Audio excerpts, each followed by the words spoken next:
Vous écoutez Les cycles de Diurne, tome 1, L'elfe et le spadassin. Lu et écrit par Jérémy Domingos. Chapitre 2. Le royaume des vers. Ô félicité, d'or et le blé, d'amour est ta couronne. Ô Ira, fertile est l'union, splendide est ton foyer. Ô promesse, belle saison, toujours vivra. Prière à Ira, les lamentations d'Ira. Cette femme est encore venue demander légitimité pour son fils. La voix du légat avait résonné dans les escaliers en colimaçon. Ces mots avaient emprunté le chemin de sa gorge avec une colère que son air de dignité habituel n'avait su qu'en partie dissimuler. « Je te préviens, Dal. Le prochain bâtard sera le dernier. »« Oui, monseigneur légat. » Ses pas résonnèrent en direction de la porte, et il fit irruption dans le sas. Il réajusta son armure et les parures rouge sang qui la traversaient, et son regard se posa sur moi. J'étais tapis contre le mur, essayant de me faire le plus petit possible. « On écoute aux portes maintenant ?» Il fit un pas et me colla la plus grosse taloche que j'eus jamais reçue. Je tombai à la renverse, l'intérieur de la joue meurtrie et l'oreille tintant de souffrance. Les larmes montèrent à mes yeux, mais je les réfrénai aussitôt. Mon grand-père n'était pas homme à se laisser apitoyer par les larmes d'un enfant. Il descendit les marches 4 à 4 d'un pas lourd. Je restai ainsi un moment, à me demander ce que j'avais fait pour mériter un tel traitement. Levant les yeux, je constatai que Dal se tenait debout, devant moi. « Lève-toi, gamin, » annonça-t-il calmement. Il retourna à son bureau d'un pas las. Je le suivis tout en balayant de ma langue les meurtrissures à l'intérieur de ma joue. « Tout manquement se doit d'être puni, et aucun homme n'y échappe. » Il se saisit d'un livre à l'épaisseur démesurée et le laissa tomber bruyamment sur le bureau, devant mes yeux. « Ta punition sera de me lire ce livre et de retenir son contenu, » annonça le vieil homme, ses yeux bleus translucides fixés dans les miens. Sur le livre était écrit « Code de Magna ». J'acquiesçai et me saisis du pesant ouvrage. Je parcourus la première page et l'écriture était si petite que mes yeux eurent du mal à séparer les lignes. Le Code de Magna. L'ennui le plus total, matérialisé sous la forme d'un livre de 3300 pages. Parfait pour m'endormir le soir, songeai-je. L'empereur a choisi ta cousine. À ses 15 ans, elle entrera officiellement dans son harem, annonça le vieillard d'une voix monocorde. Je me tournai, légèrement surpris par cette révélation. Ma cousine n'avait que 4 ans. Est-ce un honneur ? Un honneur ? Répéta le vieillard. L'empereur Conrad a 833 ans, gamin. Le sang du prophète coule dans ses veines. C'est plus qu'un simple honneur de porter son enfant.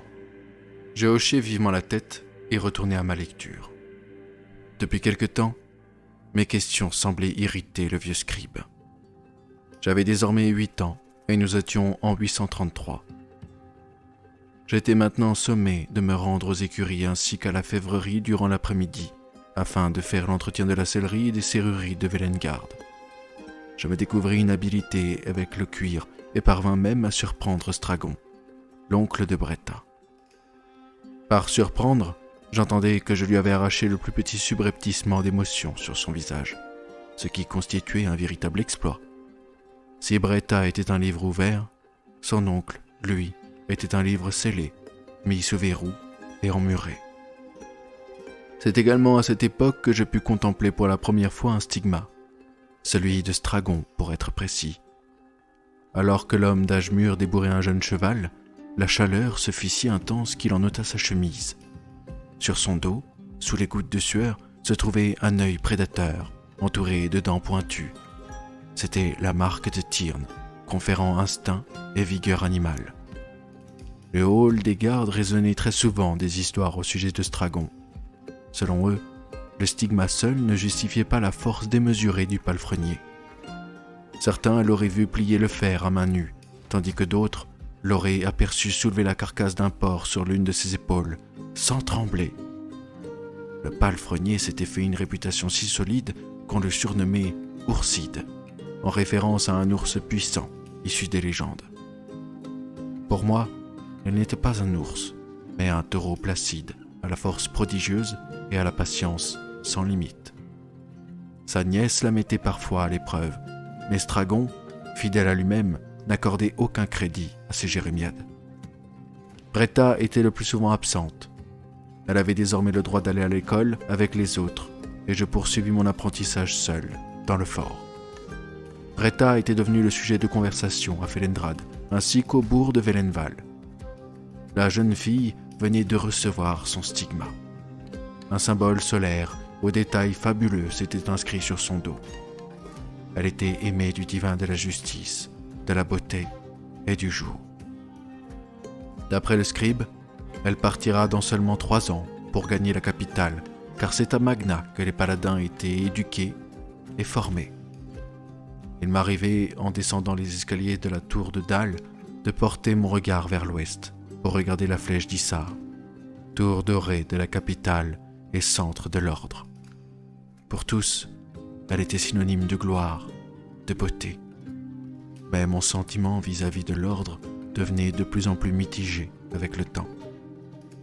L'Oldarion entra en guerre à cette époque, et la quasi-totalité des troupes, ainsi que l'ordre paladin, prit la route de l'Est.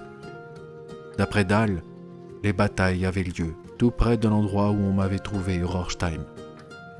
Mon grand-père, le légat de Velen, quitta l'Oldarion, et je ne le savais pas encore, mais notre prochaine rencontre se ferait sous un ciel bien différent. C'est aussi à ce moment que le coursier du château mourut, renversé par une charrette. Probablement la meilleure chose que ce pauvre bougre avait fait dans sa vie. Dal me proposa de prendre sa place, au moins durant l'absence de mon grand-père. La paix était bonne, et cela me permettait de descendre régulièrement au bourg. Velenval était un village marchand. La quasi-totalité de son économie reposait sur la lyre. Les bateaux voguaient inlassablement sur les eaux du fleuve et faisaient bon commerce. Durant mon temps libre, j'arpentais ces ruelles étroites en observant les voyageurs dans leurs allées et venues. Je passais devant les étals sur la grande place et humais le parfum des gâteaux de pommes de terre frits à la graisse d'oie. La bise fraîche en provenance des montagnes au nord se faufilait dans les ruelles et faisait frémir les carreaux des fenêtres. Velenval me faisait penser aux fourmilières, grouillantes de vie, chaque fourmi remplissant son office sans vraiment se soucier de l'autre. Velenval avait beaucoup changé ces derniers temps. Des banderoles flottaient dans la bise et l'agitation habituellement réservée aux quais s'était répandue dans l'ensemble du bourg. Les jours se confondaient dans la monotonie des tâches routinières d'une vie bien remplie. Le temps libre était désormais une rareté, et j'accordais cette ressource précieuse à celle que je considérais comme ma seule amie. Quand Bretta finissait ses classes, l'aventure pouvait commencer. Nous quittâmes le confort des murs pour nous rendre au Greenland. La grande forêt ne se trouvait qu'à 2 lieues et demie du bourg. Les arbres qui le pouvaient se débarrassaient de leur feuillage en vue de la morte saison. Bretta aussi avait quitté ses atours d'enfant. Sa chevelure autrefois blonde éclatante avait légèrement foncé. Ses vêtements étaient devenus trop petits pour elle, et sans m'en apercevoir, j'avais commencé à l'observer d'un œil différent. L'enfant mourait, et la femme naissait devant mes yeux. C'est dans de tels moments que les longs discours de Dal faisaient irruption dans mon esprit. « Tu ne prendras pas de femme et tu ne feras pas d'enfant. Les bâtards vivent et meurent seuls. C'est à toi de mettre un terme aux bassesses de ta mère. » J'avais eu cette conversation avec lui plus de fois que mon esprit d'enfant ne pouvait le compter. Il régnait une aura mystique dans le Greenland. Les gigantesques conifères portaient les couleurs de l'argent et de l'ébène. En l'absence de meilleurs mots, je me contentais de les décrire comme magiques à cette époque. Leurs troncs étaient pareils aux gigantesques piliers d'un temple végétal sans fin, et l'arpenter ainsi, des heures durant, nous plongeait dans une euphorie inexplicable. Un parfum de résine nous engourdissait les sens, et le sol, tapissé de leurs aiguilles sombres, craquetait généreusement sous chacun de nos pas. Le temps filait tandis que nous pourfendions des monstres imaginaires de nos bâtons, Bretta et moi. Nos jeux avaient sensiblement changé depuis qu'elle avait été marquée. Avant cela, nous étions toujours des héros, des aventuriers anonymes, mais depuis que le divin lui avait accordé son stigma, elle tenait à être un paladin, au service de l'Empire. Les guildes aventurières sont interdites depuis l'an 709 du Troisième Âge. Et puis, un paladin, c'est bien plus magnifique, Maeve, lança-t-elle, la voix emplie d'une ferveur qui lui était propre. Quelque chose m'empêchait de m'imaginer devenir moi aussi un paladin. Au fond, je crois que j'étais certain que ma vie n'était pas sous le signe du soleil. J'attendais toujours ce moment où l'aube se lèverait et plongerait mon existence dans une teinte d'or et d'ocre. J'enviais sa lumière, j'enviais sa vision du monde, simple et droite. J'avais envie de trancher le voile grisâtre devant mes yeux. « Maeve, regarde !» s'exclama la jeune fille. Bretta me pointait un arbre gigantesque. Tout son tronc était gravé de visages aux formes torturées. « Maeve, viens voir ça, vite !» Je contournai laborieusement l'arbre en marchant sur ses vastes racines. Puis, descendant un dénivelé, je me tournai. L'arbre était aussi sculpté de ce côté, mais il y avait autre chose. Une vaste porte en pierre, ornée de symboles inconnus, émergeait de ses racines. Bretta attrapa un bâton sur le sol de la forêt et un grand sourire lui fendit les joues. « Allons-y !» Je hochai la tête, pris d'une soudaine hésitation, et nous avançâmes en direction de la vaste porte. La jeune fille se pencha et appliqua tout son poids afin de pousser le grand morceau de pierre. Doucement mais sûrement, il se déplaça et une odeur tout à fait indescriptible nous sauta au visage. L'air se rafraîchit subitement et je tirai instinctivement la manche de Bretta. « Bretta, le soleil va se coucher. Il faut rentrer, » murmurai-je, la voix tremblante. Elle regarda par-dessus son épaule et le ciel rougissait déjà. « Très bien, nous reprendrons demain dans ce cas. » L'oncle de Bretta était strict, et c'était elle qui faisait le souper. Nous rebroussâmes le chemin ensemble, et tandis que mes pas me menaient de plus en plus loin de la porte, je ne pus contenir un soupir de soulagement. Je rentrai à la nuit tombée en passant par la salle des gardes. C'était devenu mon rituel du soir. Dal supervisait la construction d'une chapelle à la gloire d'Issar, une mission à l'importance prévalant sur mon instruction. Elle n'avait donc plus de temps à m'accorder, et mon apprentissage s'en était vu drastiquement réduit. Je passais le plus clair de mes soirées aux cuisines et dans le baraquement des gardes, où je chapardais de la nourriture et tendais l'oreille au potin. Parfois, l'un des soldats avait suffisamment pitié de moi pour me laisser toucher son épée ou boire de la cervoise à sa chope. « On a trouvé le grimé de cette année !» lança un homme trapu, tandis qu'il coupait 2 généreux morceaux de viande dans une venaison suspendue au-dessus de l'âtre. Un autre attrapa 2 quignons de pain et lui fit signe de poursuivre. « Un fils de pêcheur. Le bougre le cachait depuis des années. Il sera pendu demain, avant le festival. » Leur conversation m'interpella. Il n'était pas rare ici d'entendre les échos de récits violents, mais un grimé était un sujet sensible. Grim, le divin de la mort, donnait parfois sa bénédiction à un enfant. Elle conférait à son porteur un don pour la nécromancie, une magie méprisée. Son utilisation était prohibée dans presque tous les royaumes de Durne. Dal avait pour habitude de dire que le désert aux confins du monde était leur pays. « J'avais tout juste 15 ans la dernière fois que nous avons eu un grimé au fait, » ajouta un troisième, sa barbe grise ruisselante de cervoise. Le festival du grimé prenait place avant la morte saison, au moment où les premières feuilles abandonnaient leur couleur pour des tons plus ocrés. C'était l'occasion pour le village de célébrer la vie, de consommer des gâteaux ainsi que de la liqueur à base de patates douces. L'attraction principale est le bûcher, destiné à l'enfant malheureux ayant reçu les faveurs de Grim. Au moment de dormir, un sentiment mitigé me maintint éveillé des heures durant. J'ignorais pourquoi, mais en me réveillant, le jour suivant, le sentiment s'était changé en inquiétude. J'étais persuadé d'avoir rêvé, mais j'étais bien incapable de me rappeler ce que j'avais vu. L'inquiétude ne me quitta pas et se mua petit à petit en paranoïa. En arpentant les rues de Vellenval sur le chemin de l'école, l'envie de rebrousser chemin devint de plus en plus irrésistible. Mes pas me menèrent malgré tout à destination. Toute la ville s'était habillée aux couleurs des feuilles de la morte saison. Les premiers bougres alcoolisés commençaient à tituber dans les rues du bourg. J'observais attentivement les gens autour de moi, et tout le monde avait le sourire, même les voyageurs de passage. « Eh bien, quelle tête, Maeve ?» Tu as chapardé de la bière hier soir ?» Je ne trouvais que répondre à cela. La peur qui étreignait mon cœur n'avait aucune logique, et en parler m'aurait exposé aux remarques. J'aurais eu le plus grand mal à la convaincre que je n'étais pas fou. Le chemin en direction de la forêt fut long et pénible.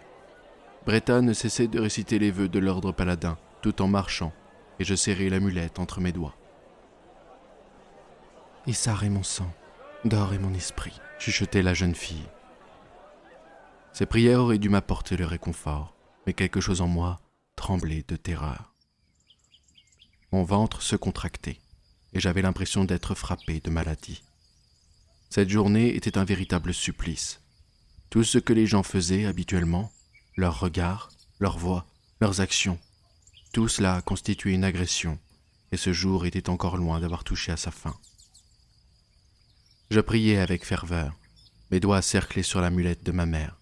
Je priais pour que Bretta ne retrouve pas cette maudite porte. Après presque 1 heure de recherche, et à mon grand regret, l'arbre apparut devant nous. Les visages gravés sur le bois ouvraient tous la bouche, en un cri muet. « Tiens, je t'ai trouvé un beau bâton, Maeve. » Elle me tendit le gourdin d'un air joyeux. Elle n'avait peur de rien depuis qu'elle avait reçu son stigma, mais cette fois, c'était différent. J'en étais convaincu. Elle entra la première, et nous descendîmes de larges escaliers de pierre. Nos pas résonnaient sur le pavage, et le couloir plongeait en dessous de la forêt. Le plafond était couvert de vastes racines. « Bretta, cet endroit ne m'inspire rien de bon, » murmurai-je. Elle se tourna, un sourire si grand qu'il me fut possible de voir toutes ses dents. « Le grand Maeve aurait-il peur du noir ?» Je secouai la tête, piqué au vif. Sans me laisser le temps de répondre, elle m'attrapa la main et se remit en route. Elle ne comprenait pas. Je n'étais pas quelqu'un de peureux, du moins en étais-je convaincu. Aussi n'était-ce pas les ténèbres qui m'effrayaient, mais ce qui s'y tapissait. Les couloirs semblaient sans fin, et les murs étaient recouverts d'inscriptions et de gravures. Tandis que nous avançâmes, j'observais les fresques en détail. Parmi les crânes, les racines et les fissures, un symbole semblait revenir fréquemment. Un arbre mort, sans feuilles, les racines bien visibles et une parfaite symétrie, si bien qu'en la retournant, l'image restait la même. La violence n'est pas une escalade, et on ne s'y attend jamais assez. Mon quotidien comprenait bien les quelques taloches de mon grand-père, mais cela n'avait rien à voir avec la vraie violence, celle qui appelait la mort. Je me rappelle qu'à un moment, Bretta avait regardé derrière nous, et son visage s'était décomposé. « Ne regarde pas derrière toi, May, » chuchota-t-elle. Bien sûr, je ne l'écoutais pas, et mon regard voyagea par-dessus mon épaule. Plusieurs créatures décharnées nous suivaient, leurs pupilles vertes, telles de sinistres lucioles. Nous pressâmes le pas, et au détour d'un couloir, l'une d'elles chargea Bretta de son épée rouillée. Le morceau de ferraille lui perça le ventre, et la jeune fille hurla. « Bretta, non !» J'empoignai mon bâton de mes 2 mains et fracassai le crâne du monstre mort-vivant avec toute ma force d'enfant. Ses dents volèrent dans plusieurs directions, mais cela n'eut presque pas d'effet. Bretta poussa la créature qui chuta contre le mur. « Cours, Benet, tu joueras les héros plus tard !» Elle me saisit la main et nous nous mîmes à courir dans les longs couloirs ténébreux. Notre interminable course nous mena à une grille en fer sombre, impénétrable. Nous étions faits comme des rats. « Maeve, regarde !» Elle m'appuya sur la tête et me plaça face à un trou. Les barreaux avaient rouillé et offraient l'espace pour un enfant.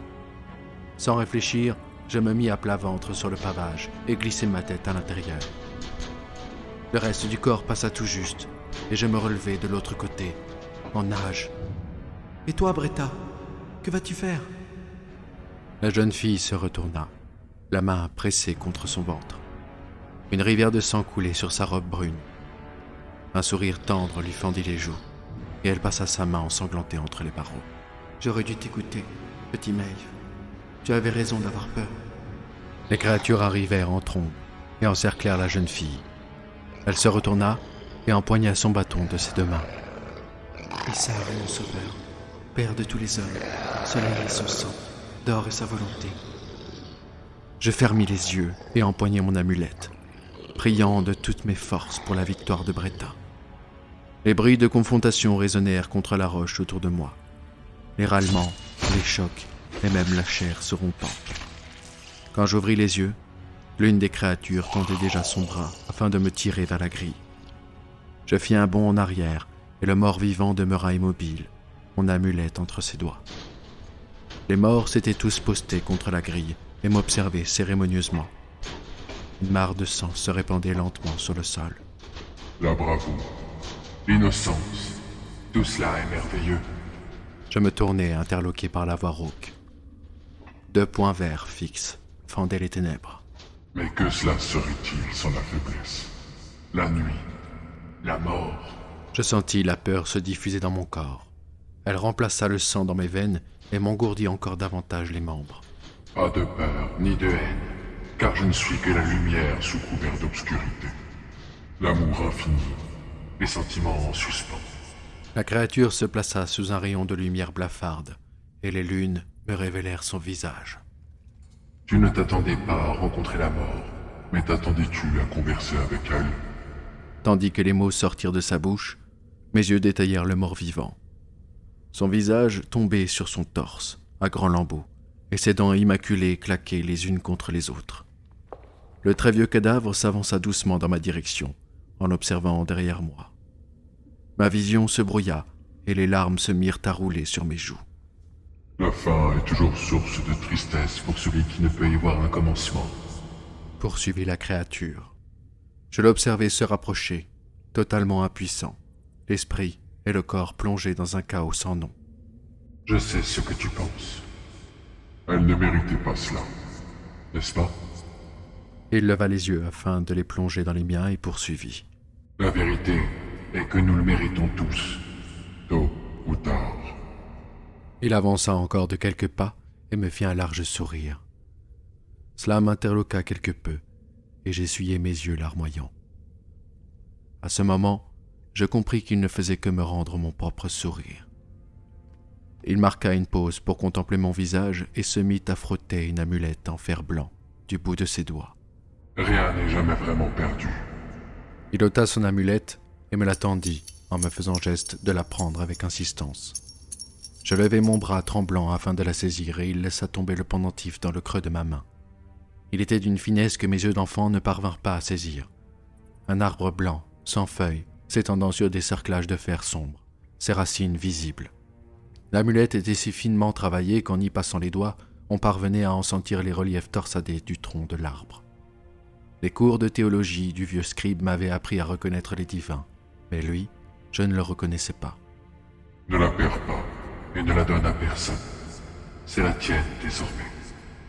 Il me la prit des mains et me la passa autour du cou, en prenant soin de ne pas me blesser les oreilles. Du bout de ses doigts osseux, il tira sur ma tunique, et l'amulette tomba de tout son poids sur mon ventre. Je levai le regard, et le mort-vivant avait fermé ses paupières décrépites. À grand bruit, il plongea la main à l'intérieur de son ventre et en sortit un Christ noir. La poignée ressemblait à une racine torsadée. Bénédiction ou malédiction. Ce que je t'ai aujourd'hui donné, tu n'en comprendras la valeur que bien plus tard. L'univers s'accélère, et avec lui, le temps lui-même. Il approcha la grille. Les morts-vivants de l'autre côté redoublèrent d'efforts et s'appuyèrent de tout leur poids contre les barreaux de fer. Il se retourna et enfonça ses yeux d'émeraude à l'intérieur des miens. Le temps approche. Un temps où les croyances et les divinités ratées seront révélées pour ce qu'elles sont. J'étais persuadé que même en disposant de l'intelligence d'un adulte, mon esprit ne parviendrait pas à démêler les mots de la créature décharnée. Car la mort n'est que le commencement d'autre chose, et même les divins peuvent mourir. N'oublie jamais cela, petit garçon. À ces mots, il jeta le Christ entre les barreaux, et l'arme glissa sur le pavage, jusqu'à la dépouille de Bretta. Rien n'est jamais vraiment perdu. Son bras se détacha et tomba lourdement sur le sol de la crypte. Cela n'eut pas l'air de le surprendre, car il soupira, et je puis jurer que ce fut de soulagement. Mon temps, ici, est terminé. À ces mots, une poignée de ses dents sautillèrent hors de sa bouche. Va maintenant. et il y a un passage au fond. Il est étroit, mais tu es petit. Cela fut ta meilleure carte aujourd'hui. Son corps se disloqua d'un seul coup, comme si son propre poids l'avait brisé, et les morceaux se répandirent sur le sol en un tas de chair desséchée. Je me tournai et observai la salle d'où était venu cet être mystérieux. J'aurais dû être dévasté par la mort de Bretta, mais le mort-vivant avait complètement retourné mon esprit. Il y avait semé une graine dont je ne connaissais pas tout à fait la nature. Les racines sortaient du plafond. Les lunes projetaient leur douce lumière sur mon visage. J'allais enfin quitter ces maudites catacombes. Si ce contenu vous a plu et que vous envisagez de me soutenir dans cette aventure unique, ma page Patreon vous est ouverte. Et parce que je crois au principe d'équivalence et que je ne peux recevoir quelque chose sans donner en contrepartie, chaque abonné à mon Patreon aura accès à un épisode de plus par semaine. Merci de votre écoute, et puissent les dieux veiller sur vous.